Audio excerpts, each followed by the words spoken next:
خلیفہ حضرت امیر المومنین عمر بن خطاب رضی اللہ تعالی عنہ ہیں، تو آپ کی فضیلت کے متعلق جو روایات ہیں انشاءاللہ ہم وہ پڑھیں گے۔ حضرت جابر بن عبداللہ رضی اللہ تعالی عنہ فرماتے ہیں،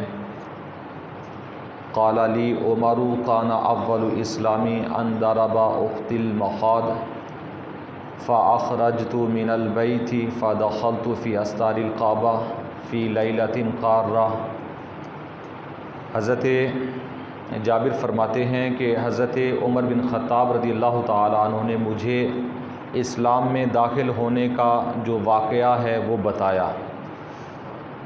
کہ آپ نے فرمایا کہ میں اسلام میں داخل کیسے ہوا، کون سی چیز اسلام لانے کا سبب بنی اور میں مسلمان ہو گیا کہ ایک مرتبہ میں نے گھر میں اپنی بہن کو مارا اور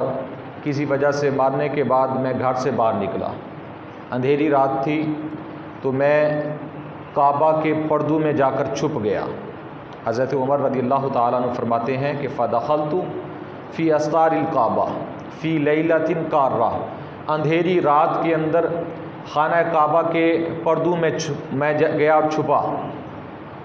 تو فرماتے ہیں فجاء النبی صلی اللہ تعالیٰ علیہ وسلم، تو نبی کریم صلی اللہ تعالیٰ علیہ وسلم بھی اندھیری رات میں کعبہ شریف تشریف فرما ہوئے، فداخل الحجر وعلیہ نعلہ، تو میں نے دیکھا کہ نبی کریم صلی اللہ تعالیٰ علیہ وسلم حتیم پاک میں داخل ہوئے اور آپ علیہ الصلوۃ والسلام کے مبارک جوتے بھی ساتھ لگے ہوئے تھے۔ اس حالت میں آپ علیہ الصلوۃ والسلام حتیم پاک میں آئے اور اسی حالت میں یعنی جوتوں سمیت آپ علیہ الصلوۃ والسلام نے نماز پڑھی، اور کتنی نماز پڑھی؟ فصلی ما شاء اللہ، تو جتنا اللہ نے چاہا آپ علیہ الصلوۃ والسلام نے نماز ادا فرمائی، حتیٰ کہ آپ فرماتے ہیں ثم انصرف، نبی کریم صلی اللہ علیہ وسلم نماز پڑھنے کے بعد خانہ کعبہ شریف سے تشریف لے جانے لگے، اور آپ فرماتے ہیں فسمعت شیئا لم اسمع مثلہ، کہ نبی کریم صلی اللہ تعالیٰ علیہ وسلم نے نماز ادا فرمائی اور اس کے بعد کچھ آپ کی میں نے گفتگو سماعت فرمائی، اس سے پہلے میں نے کبھی ایسی چیزیں نہیں سنی تھیں۔ یعنی نبی کریم صلی اللہ علیہ وسلم کا کسی کے ساتھ کلام فرمانا، اور حالانکہ آپ علیہ الصلوۃ والسلام اکیلے تھے لیکن دیگر لوگوں کی باتوں کا آنا، میں نے کچھ ایسی چیزیں سماعت کی سنی کہ اس سے پہلے میں نے کبھی سنی نہیں تھی۔ آپ فرماتے ہیں کہ فخرجت فاتبعت، میں بھی ساتھ ہی نکلا، نبی کریم صلی اللہ علیہ وسلم کے پیچھے پیچھے چلنے لگا۔ فقال، آپ علیہ الصلوۃ والسلام نے فرمایا من ھذا، نبی کریم صلی اللہ علیہ وسلم نے بھی چلتے ہوئے فرمایا کون ہے پیچھے چلنے والا کون ہے؟ تو پیارے آقا علیہ الصلوۃ والسلام نے جب یہ فرمایا تو قلت عمر، حضرت عمر آپ فرماتے ہیں میں نے عرض کی عمر ہے۔ قال یا عمر اما تترکونی لیلا ولا نہارا، اے عمر تو رات دن میرا پیچھا کیوں نہیں چھوڑتا؟ یعنی پیارے آقا علیہ الصلوۃ والسلام جانتے تھے، پتہ تھا پیچھے عمر ہے۔ آپ علیہ الصلوۃ والسلام نے فرمایا عمر رات کو بھی دن کو بھی میرا پیچھا کرتا ہے، کیا وجہ ہے؟ تو حضرت عمر رضی اللہ تعالیٰ عنہ آپ فرماتے ہیں فخشیت ان یدعو علی، آپ فرماتے ہیں کہ اب اگر میں نے نبی کریم صلی اللہ علیہ وسلم سے جو کچھ کہا یہ نہ کہتا تو مجھے یہ خوف تھا کہ کہیں نبی کریم رؤوف الرحیم علیہ الصلوۃ والسلام میرے خلاف دعائے ضرر نہ کر دیں، میرے خلاف دعا نہ کر دیں، مجھے یہ خوف ہوا۔ تو میں نے پھر کیا کہا؟ فقلت اشہد ان لا الہ الا اللہ وانک رسول اللہ، آپ فرماتے ہیں میں نے عرض کی کہ اے اللہ کے پیارے نبی، میں یہ گواہی دیتا ہوں کہ اللہ کے سوا کوئی معبود نہیں، اور میں گواہی دیتا ہوں کہ آپ اللہ کے نبی اور اللہ کے رسول ہیں، میں اس چیز کی گواہی دیتا ہوں۔ فقال، نبی کریم صلی اللہ علیہ وسلم نے فرمایا یا عمر اسرہ، اپنے ایمان کو چھپاؤ۔ آپ علیہ الصلوۃ والسلام نے فرمایا کہ ایمان کو، یعنی یہ ابتداء اسلام کی بات ہے، ابھی 39 لوگ پہلے مسلمان ہوئے تھے، 40 میں حضرت عمر رضی اللہ تعالیٰ عنہ تھے۔ تو پیارے آقا علیہ الصلوۃ والسلام نے فرمایا اے عمر اسلام کو چھپاؤ۔ فقلت، آپ فرماتے ہیں میں نے عرض کی والذی بعثک بالحق، اے پیارے حبیب، اے پیارے نبی کریم صلی اللہ علیہ وسلم، مجھے قسم ہے اس ذات پاک کی جس نے آپ کو حق کے ساتھ بھیجا ہے، حق دے کر بھیجا ہے، لا اعلنت کما اعلنت الشرک، کہ آپ نے فرمایا کہ میں ضرور اپنے ایمان کا اعلان کروں گا، میں لوگوں کو بتاؤں گا کہ میں مسلمان ہو چکا ہوں۔ جب میں مشرک تھا، شرک پر تھا، اس وقت میں اعلانیہ طور پر تھا، تو اب میں کیوں چھپوں؟ اب میں اپنے ایمان کا اعلان کروں گا، میں ایمان چھپاؤں گا نہیں۔ یہ حضرت عمر بن خطاب رضی اللہ تعالی عنہ نے نبی کریم صلی اللہ علیہ وسلم کی بارگاہ کے اندر عرض کی۔ تو یہ وہ نبی کریم صلی اللہ علیہ وسلم کی دعا کا نتیجہ ہے کہ آپ علیہ الصلوۃ والسلام نے اللہ تعالیٰ کی بارگاہ میں دعا فرمائی کہ اے باری تعالیٰ، ان عمر میں سے، یہ عمر یا عمر بن ہشام، ان دونوں میں سے کوئی عمر جو تیرے نزدیک بہتر ہو اسلام کے لیے، وہ ہمیں عطا فرما دے۔ تو اللہ تبارک و تعالیٰ نے حضرت عمر بن خطاب رضی اللہ تعالیٰ عنہ کے سینے کے اندر ایمان کی جو روشنی ہے وہ ڈال دی، اور حضرت عمر بن خطاب رضی اللہ تعالیٰ عنہ آپ مسلمان ہو گئے۔ آپ علیہ الصلوۃ والسلام نے اس لیے عمر کو مانگا کہ حضرت عمر رضی اللہ تعالیٰ عنہ جیسے دلیر قریش کے اندر نہیں تھے اس وقت، اور اس جیسے نوجوانوں کی دین اسلام کو ضرورت تھی، تو نبی کریم صلی اللہ تعالیٰ علیہ وسلم نے اللہ سے مانگ لیا کہ اے باری تعالیٰ، دین اسلام کی سربلندی کے لیے عمر چاہیے، تو اللہ تبارک و تعالیٰ نے عمر دیا۔ تو پھر جب حضرت عمر رضی اللہ تعالیٰ عنہ اسلام میں داخل ہو گئے، تو پھر اب یہ تو حالانکہ نبی کریم صلی اللہ علیہ وسلم نے یہ فرمایا، لیکن آپ نے کہا کہ اے اللہ کے پیارے نبی، ایسا نہیں ہوگا، اب اسلام کا ڈنکا بجے گا، اب ہم مسلمان ہیں اور مسلمان رہیں گے اعلانیہ طور پر، اب ہم چھپ کر نہیں رہیں گے۔ تو واقعی حضرت عمر بن خطاب رضی اللہ تعالیٰ عنہ کے مسلمان ہونے کے بعد تمام جو حضور کے صحابہ تھے جو پہلے اسلام قبول کر چکے تھے، سب نے اعلانیہ طور پر پھر ایمان کا اظہار کیا۔ حضرت عمر رضی اللہ تعالیٰ عنہ نے بھی کہ ہم حضور نبی کریم صلی اللہ علیہ وسلم کو اللہ کا نبی اور اللہ کا رسول مانتے ہیں، ہم مسلمان ہو چکے ہیں، اور نبی کریم صلی اللہ علیہ وسلم کی مبارک دست شفقت پر ہم بیعت کر چکے ہیں۔ یہ حضرت عمر بن خطاب رضی اللہ تعالیٰ عنہ نے آ کر اعلان کیا۔ تو یہ ویسے اور بھی کافی چیزیں آپ کے اسلام لانے کے حوالے سے موجود ہیں کہ حضرت عمر بن خطاب رضی اللہ تعالیٰ عنہ کی فضیلت کے حوالے سے ہم چند ایک باتیں سماعت فرمائیں گے۔ حضرت عمر رضی اللہ تعالیٰ عنہ آپ فرماتے ہیں، قال وافقت ربی فی اربعین، کہ حضرت عمر بن خطاب رضی اللہ تعالیٰ عنہ آپ نے فرمایا کہ اللہ تعالیٰ کے احکام کے اندر میں نے 4 چیزوں میں موافقت کی، یعنی 4 جگہ پر میں نے جو کچھ کہا اللہ تعالیٰ نے اسی کے مطابق آیہ کریمہ نازل فرما دی۔ آپ فرماتے ہیں قلت، ایک مرتبہ میں نے عرض کی یا رسول اللہ صلی اللہ علیہ وسلم لو صلینا خلف المقام، ایک مرتبہ حضور نبی کریم صلی اللہ تعالیٰ علیہ وسلم کی بارگاہ کے اندر میں نے عرض کی، اے اللہ کے پیارے نبی، اللہ کے پیارے رسول، کاش کہ اگر ہم مقام ابراہیم کے پیچھے نماز پڑھیں تو کیا یہ ٹھیک نہیں ہے؟ ہم مقام ابراہیم کو اگر جائے نماز بنا لیں، اس کے ساتھ جا کر ہم نماز پڑھا کریں۔ فانزل اللہ، تو اللہ تعالیٰ نے قرآن مجید فرقان حمید کی سورہ بقرہ کی آیہ کریمہ نازل فرمائی، واتخذوا من مقام ابراہیم مصلی، اے پیارے حبیب مقام ابراہیم کو جائے نماز بنا لو۔ حضرت عمر فرماتے ہیں کہ یہ پہلے میں نے حضور کی بارگاہ میں عرض کی تو اللہ تعالیٰ کا منشا یہی تھا، اللہ تعالیٰ کی مشیت یہی تھی کہ مقام ابراہیم کو مصلی بنایا جائے۔ آپ فرماتے ہیں میں نے اللہ کی موافقت کی، اور یہاں پر ہمارے بزرگان دین فرماتے ہیں کہ جنہیں اللہ تبارک تعالیٰ نے عقل سلیم عطا فرمایا ہے، جنہیں اللہ تعالیٰ نے فطرت عطا فرمائی ہے، فطرت کا عقل سلیم کا تقاضا یہ ہے وہ دین اسلام کی ہر ایک چیز کو فطرتاً بھی قبول کرتا ہے، کیونکہ حضرت عمر بن خطاب رضی اللہ تعالیٰ عنہ آپ اندر سے مسلمان ہوئے تھے اور مخلص تھے اپنے ایمان کے اندر، تو آپ کے ایمان کا تقاضا یہ ہوا کہ مقام ابراہیم، کیونکہ اس جگہ کو اللہ تعالیٰ کے پیارے نبی سے، اس پتھر کو اللہ کے پیارے نبی حضرت ابراہیم علیہ السلام سے نسبت ہے، اس لیے یہاں پر ہم عبادت کیا کریں۔ تو اللہ تبارک و تعالیٰ نے آپ کی اس رائے کو قبول فرمایا اور اللہ تبارک و تعالیٰ نے قرآن مجید فرقان حمید کی آیت کریمہ نازل فرما دی،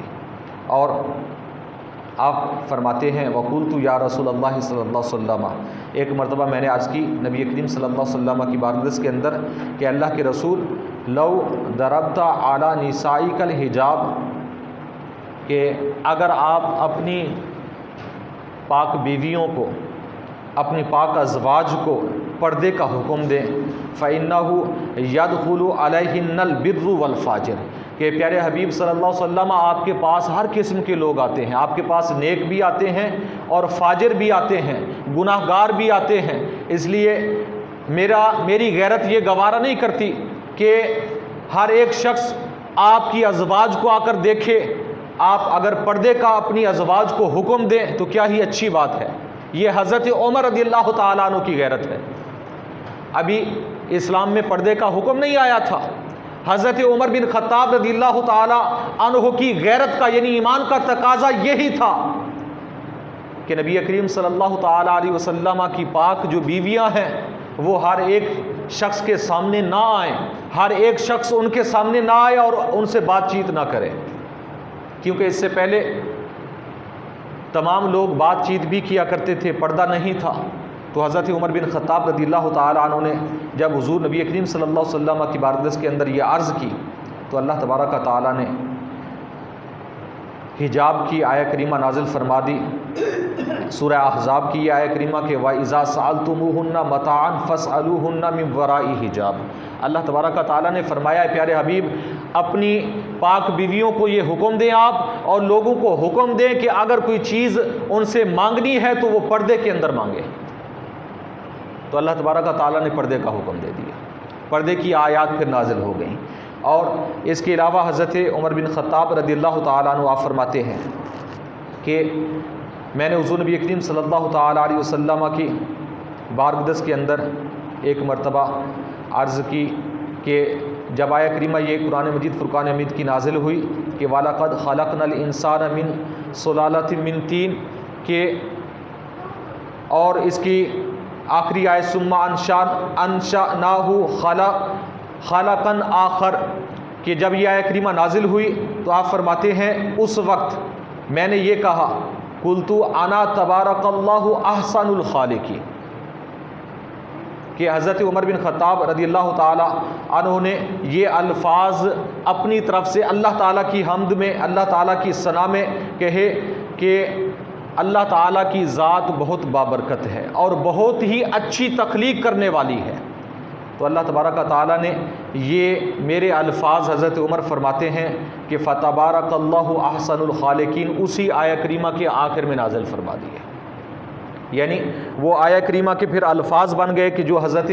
عمر بن خطاب رضی اللہ تعالیٰ عنہ نے اللہ تعالیٰ کی حمد میں، اللہ تعالیٰ کی ثنا کے اندر جو آپ نے الفاظ کہے اللہ تعالیٰ نے اسے قرآن کی آیت بنا دی۔ اور فرماتے ہیں کہ وَدَخَلْتُ عَلَىٰ أَزْوَاجِ النَّبِيِّ صلی اللہ علیہ وسلم، کہ ایک مرتبہ میں نبی کریم صلی اللہ علیہ وسلم کی بعض ازواج کے پاس گیا، فَقُلْتُ لَهُنَّ، میں نے ان سے کہا لا تنتہن او لا یبدلنہ اللہ ازواجا خیرا منکن، فنزلت هذه الآیہ عسى ربہ ان طلقکن، سورہ تحریم کی آیہ کریمہ نازل ہوئی۔ یعنی آپ فرماتے ہیں کہ ایک مرتبہ میں آپ علیہ الصلوۃ والسلام کی مبارک ازواج کے پاس گیا، اس وقت کی یہ بات ہے کہ جب آپ علیہ الصلوۃ والسلام کی بعض بیویوں نے آپس میں مشورہ کیا کہ نبی کریم صلی اللہ علیہ وسلم اللہ کے پیارے نبی ہیں، اللہ کے رسول ہیں، اور آپ علیہ الصلوۃ والسلام کا عظیم مقام و مرتبہ ہے، تو اللہ تبارک تعالیٰ کہ ہاں آپ کا عظیم مقام ہے، عظیم مرتبہ ہے، تو تمام آپ کی ازواج نے آپس میں مشورہ کیا کہ ہمیں دنیا کا ساز و سامان اچھے انداز میں کچھ دیں اور زیادہ دیں، ویسے تو باکفایت جو رزق تھا نبی کریم صلی اللہ علیہ وسلم تمام ازواج کو دیا کرتے تھے، تو جب یہ نبی کریم صلی اللہ علیہ وسلم کو انہوں نے عرض کی کہ آپ ہمارے متعلق بھی کچھ سوچیں، ہمیں کچھ وافر مقدار میں ہمیں کچھ سہولیات میسر کریں، ہمیں کچھ سہولیات دیں زندگی کی، تو حضرت عمر رضی اللہ تعالیٰ عنہ نے اس وقت جا کر نبی کریم صلی اللہ تعالیٰ علیہ وسلم کی ازواج کو جا کر یہ کہا کہ آپ اگر یہ نبی کریم صلی اللہ علیہ وسلم سے فرمائشیں کریں گی تو ہو سکتا ہے نبی کریم صلی اللہ تعالیٰ علیہ وسلم آپ کو طلاق دے دیں، اور اللہ تعالیٰ آپ سے بہتر بیویاں نبی کریم صلی اللہ علیہ وسلم کو عطا فرما دے، ایسا ہو سکتا ہے۔ لہٰذا آپ نبی کریم صلی اللہ تعالیٰ علیہ وسلم کے لیے مشکلیں نہ بنائیں زندگی کے اندر۔ تو جب آپ نے یہ کہا تو اسی وقت قرآن کی یہ آیت کریمہ نازل ہوئی، تو اللہ تبارک و تعالیٰ نے یہی فرمایا کہ نبی کریم صلی اللہ علیہ وسلم کی مبارک بیویوں کو کہ اگر آپ نبی کریم صلی اللہ علیہ وسلم سے ایسے مطالبے کریں گی تو ہو سکتا ہے کہ حضور آپ کو طلاق دے دیں اور ہم حضور نبی کریم صلی اللہ علیہ وسلم کو آپ سے بہتر بیویاں عطا فرما دیں۔ تو اس کے بعد جب قرآن مجید کی آیت کریمہ نازل ہوئی تو نبی کریم صلی اللہ تعالیٰ علیہ وسلم کی گھر والیاں انہوں نے پھر یہی الفاظ کہے کہ جس چیز پر اللہ اور اللہ کا رسول راضی ہم بھی اسی پر راضی، ہم بھی اسی پر راضی ہیں۔ تو یہ چار چیزیں حضرت عمر بن خطاب رضی اللہ تعالیٰ عنہ آپ بیان فرما رہے ہیں کہ اللہ تبارک و تعالیٰ کی میں نے موافقت کی کہ جس طرح اللہ تبارک و تعالیٰ چاہتا تھا، جس طرح کی آیات نازل ہونے والی تھیں، تو میری رائے گویا کہ اللہ تبارک و تعالیٰ نے قبول فرمائی اور اللہ تبارک و تعالیٰ نے اسی کے متعلق آیات نازل فرما دی۔ تو پردے کی آیت کا نازل ہونا اور مقام ابراہیم کو جائے نماز بنانا اور اللہ تعالیٰ کی حمد و ثنا کے اندر ایک آیت کریمہ کا نازل ہونا اور نبی کریم صلی اللہ تعالیٰ علیہ وسلم کی مبارک ازواج کے متعلق کہ جب انہوں نے مطالبہ حضور سے کیا کہ ہمیں زندگی کی کچھ سہولیات دی جائیں، اس وقت قرآن مجید فرقان حمید کی ان چار آیات کا نازل ہونا یہ حضرت عمر رضی اللہ تعالیٰ عنہ کی رائے کے مطابق تھا۔ تو حضرت عمر بن خطاب رضی اللہ تعالیٰ عنہ کی فضیلت، آپ کا مقام و مرتبہ ایسا عظیم ہے کہ آپ کی فطرت کے اندر دین چھپا ہوا تھا، کہ آپ کی غیرت کے اندر، آپ کی ایمان کی غیرت کے اندر دین تھا۔ یعنی یہ ایک فطرت کا تقاضا ہے، یہ ایک ایمان کا تقاضا ہے جو حضرت عمر بن خطاب رضی اللہ تعالیٰ عنہ کی اس رائے کے مطابق اللہ تعالیٰ نے قرآن مجید فرقان حمید کی آیات نازل فرمائی۔ لیکن آج کل ہم مسلمان ہونے کے بعد، با ایمان ہونے کے بعد، اگر ہماری فطرت، ہمارا ایمان پردے کا تقاضا نہ کرے تو پھر ہم اپنے ایمان کا محاسبہ خود کر لیں کہ ہمارا ایمان کتنا مضبوط ہے، کتنا قوی ہے، کتنا طاقتور ہے ہمارا ایمان۔ اگر ہمارا ایمان یہ نہیں کہتا کہ ہماری بیوی بے پردہ کیوں ہے، اس بارے میں کوئی فکر نہیں کرتا، اگر ہمارے ایمان کے اندر غیرت نہیں آتی کہ ہماری بیٹی، ہماری بہن، ہماری ماں بے پردہ پھرتی ہے، تو پھر ہمارا ایمان کہاں ہے؟ کمزور ہے ہمارا ایمان۔ ہماری ماں، بہن، بیوی، بیٹی کس کے ساتھ اٹھتی ہے، کس کے ساتھ بیٹھتی ہے؟ ایمان کا تقاضا، غیرت کا تقاضا یہ ہے کہ صرف محرم کے ساتھ بیٹھے، محرم کے علاوہ کسی کے ساتھ نہ بیٹھے۔ تو یہی تو حضرت عمر بن خطاب نے جب دیکھا کہ طرح طرح کے لوگ آتے ہیں، نبی کریم صلی اللہ علیہ وسلم کی ازواج سے باتیں بھی کرتے ہیں، تو آپ کی غیرت نے یہ تقاضا کیا کہ نبی کریم صلی اللہ علیہ وسلم کی بارگاہ کے اندر عرض کی، اے اللہ کے پیارے نبی، اللہ کے پیارے رسول، کاش آپ اپنی بیویوں کو حکم دے پردے کا، تو اللہ تعالیٰ نے قرآن کی آیت نازل فرما دی۔ تو یہ دین اسلام کے اندر پردے کا تعلق غیرت کے ساتھ ہے، غیرت ایمانی کے ساتھ ہے۔ تو جن کے سینوں کے اندر غیرت ایمانی موجود ہے تو وہ پردے کے اندر رہ کر سب کچھ کرتے ہیں دنیا کے اندر۔ آج لوگ کہتے نہیں جی آج زمانہ تبدیل ہو چکا ہے، بدل چکا ہے، زمانہ ٹھیک ہے تبدیل ہو چکا ہے، بدل چکا ہے، لیکن قرآن کے احکام نہ کبھی تبدیل ہوں گے نہ ہو سکتے ہیں۔ اللہ رسول کے احکام جو ہیں وہ وہی رہیں گے، پردہ فرض ہے، فرض ہی رہے گا، کبھی اس کے اندر کوئی گنجائش یا کمی اس کے اندر نہیں آ سکتی. جی حالات کی بنا پر ٹھیک ہے جی یہ مشکلات ہوتی ہیں، یہ مشکلات ہوتی ہیں، فلاں مشکلات کا سامنا کرنا پڑتا ہے عورتوں کو، بچیوں کو، تو یہ ساری ہمارے خام خیالی ہیں. آج اگر ہم اپنی بچیوں کو، اپنی بیویوں کو پردے کے اندر بھی اگر کچھ سکھانا چاہیں تو سکھا سکتے ہیں، اس میں کوئی مشکل نہیں ہے، کوئی بعید نہیں ہے. بلکہ ہمارے معاشرے کے اندر ایسی عورتیں موجود ہیں، ایسی بچیاں موجود ہیں جو پردے کے اندر بھی بہت آگے تک نکل سکتی ہیں اور نکل جا چکی ہیں، اور انہوں نے اپنی دنیا کے اندر بھی بہت کچھ کیا ہے پردے کے اندر رہ کر. کاش کہ اگر ہمارا یہ ذہن بن جائے. تو بہرحال حضرت عمر بن خطاب رضی اللہ تعالی عنہ کی اس غیرت کی وجہ سے اللہ تبارک و تعالی نے پردے کی آیات نازل فرما دی. اور حضرت مصعب بن سعد رضی اللہ تعالی عنہ فرماتے ہیں کہ قالت حفصۃ بنت عمر علی عمر، کہ ایک مرتبہ حضرت عمر رضی اللہ تعالی عنہ سے آپ کی بیٹی، آپ کی صاحبزادی جو نبی کریم صلی اللہ علیہ وسلم کی بیوی تھی، حضرت حفصہ بنت عمر رضی اللہ تعالی عنہ، آپ نے اپنے والد گرامی حضرت عمر رضی اللہ تعالی عنہ کی بارگاہ کے اندر عرض کی، لو لبست ثوبا هو ارین من ثوبک. آپ نے عرض کی اے میرے والد گرامی،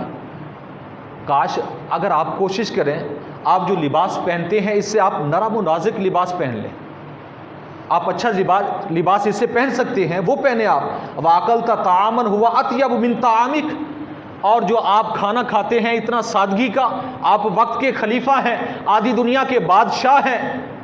اگر آپ اپنا اچھا کھانا کر لیں اچھی نیت کے ساتھ کہ یہ اچھا کھانا آپ کو طاقت فراہم کرے گا، آپ کی صحت کے لیے، آپ کے جسم کے لیے نشو و نما کا سبب بنے گا، اور آپ اس سے دین کی خدمت بہتر کر سکیں گے، اس نیت سے آپ اپنا کھانا اگر بہتر کر لیں، یہ سادے کھانے کی بجائے، سادی غذا کی بجائے اگر آپ اپنا کھانا بہتر کر لیں، فقد وسع اللہ من الرزق واکثر من الخیر. اور آپ کی بیٹی حضرت حفصہ ام المومنین حضرت حفصہ رضی اللہ تعالیٰ عنہ، آپ نے فرمایا اے والد گرامی، اللہ تعالیٰ نے آپ کو رزق وسیع کر دیا ہے، ابھی مشکلات کا سامنا تو نہیں ہے، اب رزق وسیع ہو چکا ہے، اللہ تعالیٰ نے آپ کو بہت ساری بھلائیاں بھی عطا فرمائی ہیں. کاش اگر آپ ایسا کریں کہ آپ نرم لباس پہن لیا کریں اور کھانا اچھا کر لیں، تو یہ کیا آپ کے لیے بہتر نہیں ہے؟ یہ حضرت ام المومنین حفصہ رضی اللہ تعالیٰ عنہ فرما رہی ہیں اپنے والد گرامی حضرت عمر بن خطاب کو. تو حضرت عمر بن خطاب رضی اللہ تعالیٰ عنہ نے کیا ہی پیارے الفاظ فرمائے. آپ نے فرمایا فقال انی ساخاصمک الی نفسک، آپ نے فرمایا کہ میں تمہارے نفس کے معاملے میں تمہارے ساتھ جھگڑا کروں، یعنی میں جھگڑے کے ساتھ تمہیں یہ بات سمجھاؤں، میں تمہارے ساتھ جھگڑا کروں کہ اما تذکرین ما کان رسول اللہ صلی اللہ علیہ وسلم یلقا من شدت العیش، کیا نبی کریم صلی اللہ تعالی علیہ وسلم کی رزق کی تنگی کا تمہیں وہ یاد نہیں ہے کہ نبی کریم صلی اللہ علیہ وسلم کی مبارک لمحات ساری زندگی کے اندر کیسے گزرے؟ آپ علیہ الصلوۃ والسلام نے جو فقر اختیاری ہے اسے کیسے اختیار کیا کہ اللہ تبارک و تعالیٰ نے آپ کو بھی ہر چیز دنیا کی عطا فرمائی تھی، دنیا کی کسی شے کی کمی نہیں تھی، لیکن نبی کریم صلی اللہ تعالی علیہ وسلم نے سادی غذا، سادہ لباس اس کو پسند فرمایا. یہ حضرت عمر بن خطاب رضی اللہ تعالی عنہ آپ فرما رہے ہیں، اور فرمایا کہ فما زال یکررها حتی ابقاها، کہ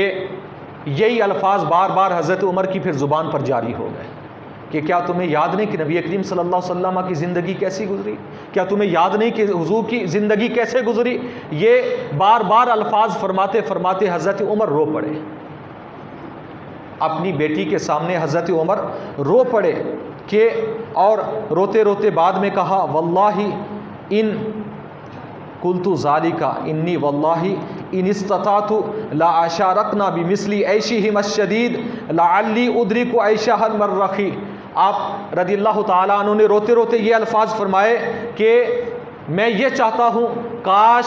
کہ میں اس سادی غذا کے ذریعے، اس سادے لباس کے ذریعے نبی کریم صلی اللہ تعالیٰ علیہ وسلم اور حضرت عمر اور حضرت صدیق اکبر رضی اللہ تعالیٰ عنہ کے مقام مرتبے کو پالوں. جو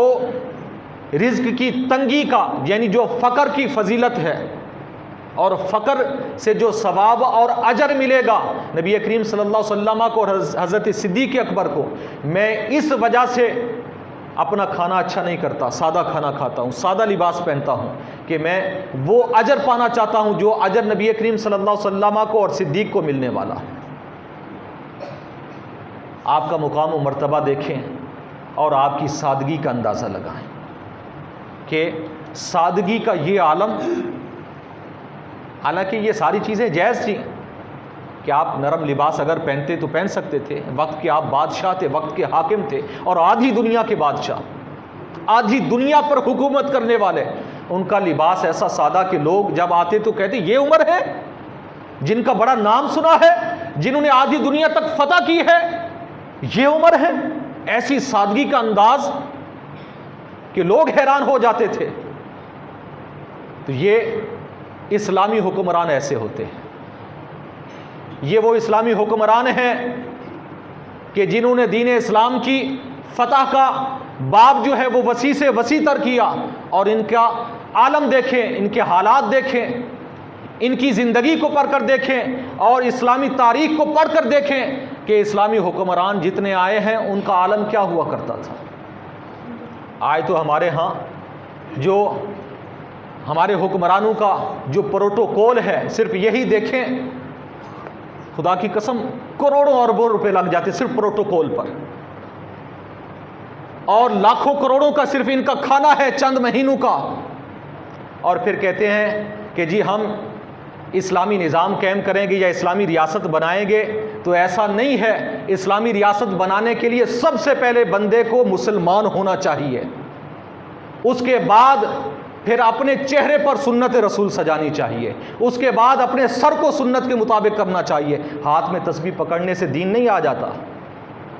صرف ہاتھ میں تسبیح پکڑنے سے بندہ ریاست مدینہ نہیں بنا سکتا، یہ ذہن میں رکھیں۔ صبح جو ہم نے درس کے اندر حدیث مبارکہ پڑھی تھی کہ نبی کریم صلی اللہ علیہ وسلم نے کیا فرمایا کہ جب فاسق کی، کسی فاسق کی، گناہ گار کی جب تعریف کی جاتی ہے کیا ہوتا ہے؟ اذا مدح الفاسق غاضب الرب تعالی، اللہ تعالیٰ غضب فرماتا ہے، واہتز لہ عرش، اللہ تعالیٰ کا عرش کانپنے لگ جاتا ہے جب کسی فاسق و فاجر کی تعریف کی جاتی ہے۔ تو جو ایسوں کو اپنا لیڈر مانتے ہیں، ایسوں کو اپنا لیڈر مانتے ہیں اور بار بار ان کی تعریف کرتے ہیں، ان کا حشر کیا ہونے والا دیکھیں ذرا، کہ دنیا کے اندر اللہ تعالیٰ، نبی کریم صلی اللہ علیہ وسلم یہ فرما رہے ہیں۔ تو یہ میں نے صبح بھی بتایا تھا حوالوں کے ساتھ کہ جو داڑھی منڈے ہیں فساق کے اندر شمار ہوتا، نماز کبھی نہ پڑھی ہو، جنہیں نماز آتی نہ ہو، تلاوت قرآن نہ آتی ہو، تو فاسق و فاجر نہیں ہے تو کیا ہے؟ میں ان کے ایمان پر بات نہیں کرتا، ٹھیک ہے آپ مسلمان مانیں انہیں، لیکن کم از کم فساق و فجار ہونے میں تو کوئی کمی نہیں ہے نا، جتنے ہمارے پاکستان کے لیڈر ہیں۔ تو جب ہم ان میں سے کسی کی بھی تعریف کے پل باندھیں گے تو پھر کیا ہوگا؟ اللہ تعالیٰ غضبناک ہوگا۔ جب اللہ غضبناک